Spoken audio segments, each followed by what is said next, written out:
Welcome back mga ka-ADB, kay Jerry. Magandang araw sa atin lahat. Andito na naman tayo sa kwentong ibon at tips. Ngayon po, may maganda po akong sasabihin sa inyo.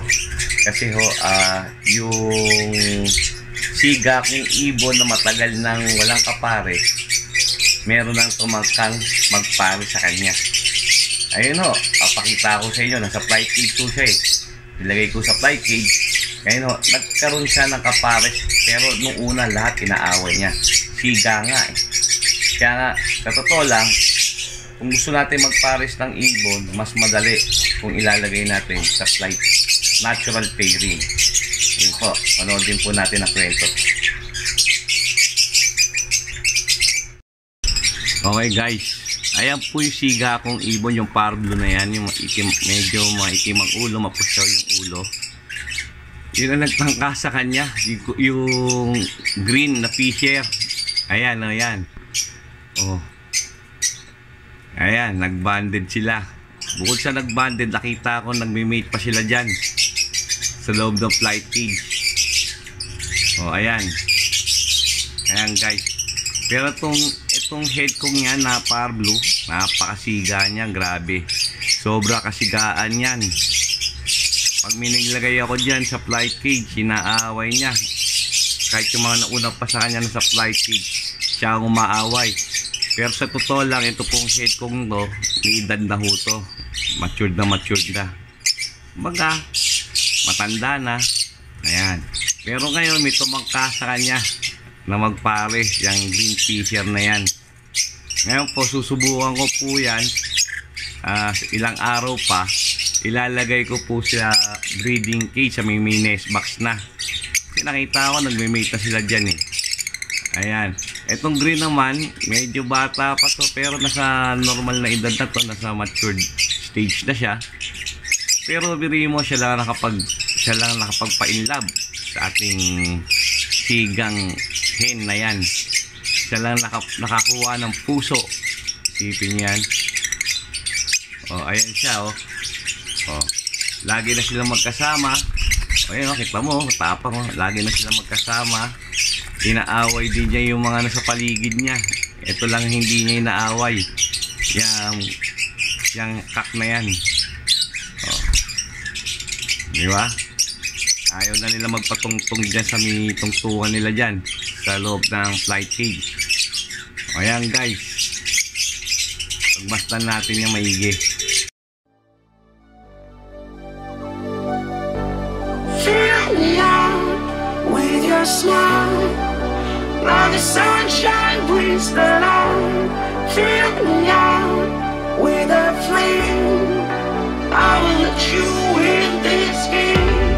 Take me out when I'm down. 'Cause with you I'm safe and sound. Safe and sound. Safe and sound. Safe and sound. Safe and sound. Safe and sound. Safe and sound.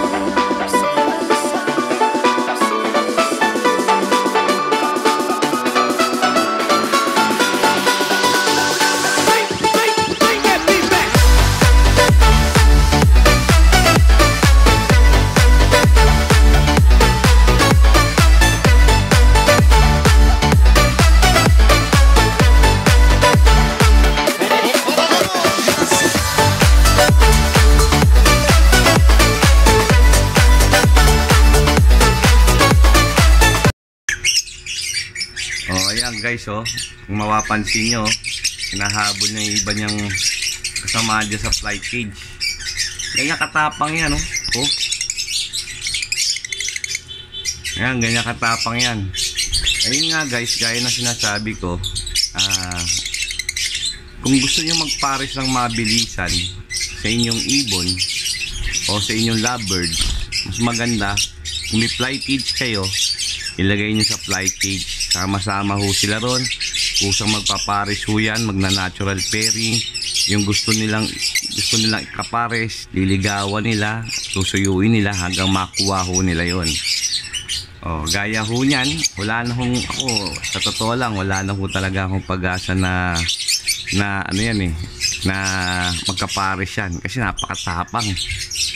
Pero biruin mo, sa tagal ng panahon, siguro mga ilang buwan na siya nandiyan sa flight cage, nagkaroon pa naka-partner. Kasi po guys, pag po pair ho tayo sa force pairing, ginagawang force pairing, medyo mas matagal ho ron. Matagal ho magpares ang ibon sa force pairing.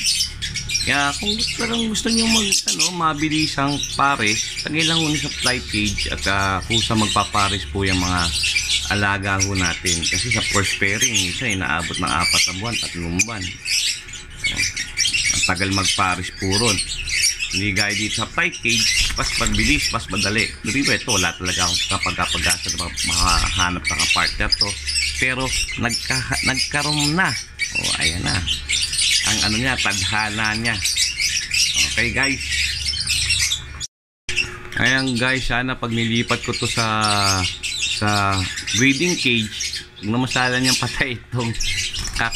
Pero kaya dito ko muna sila nilalagay para talagang mag-band sila ng todo-todo. Ayan. Yan po, gaya na po na sinabi ko, kung gusto nyo mag-pares sa mabilis na paraan, natural pairing ang gawin natin. Kasi doon po makakahanap po talaga sila ng kapartner. Kasi sa flight cage, lagay lang po tayo ng lagay dyan ng ibon hanggang sa mag-matured, makahanap ng partner niya. Ayun po. Di mas madaling makakakuha ng partner ang isa't isa. Madali siya makakapag-band. Diba? Ayun na ngayon siya, Ito, tapang pa rin, Nanghabol ng kapwa niya lovebird. Tapang nito. Grabe. Siga. Kagandahan, dumating na ang kanyang prinsipe. Ayan. Diba? Ayan ang kanyang prinsipe. Okay guys, sana po i-share nyo po itong vlog ko o video ko para mapanood ng mga mag-iibon o yung iba pang mga newbies na gustong magkaroon ng kaalaman sa ating pag-iibon. Okay, hanggang dito na lang po muna tayo at sana po huwag nyo kakalimutan mag-like, share at subscribe at pakipindot na notification bell para lagi tayong updated sa mga susunod kong video. Maraming salamat po sa inyo at God bless.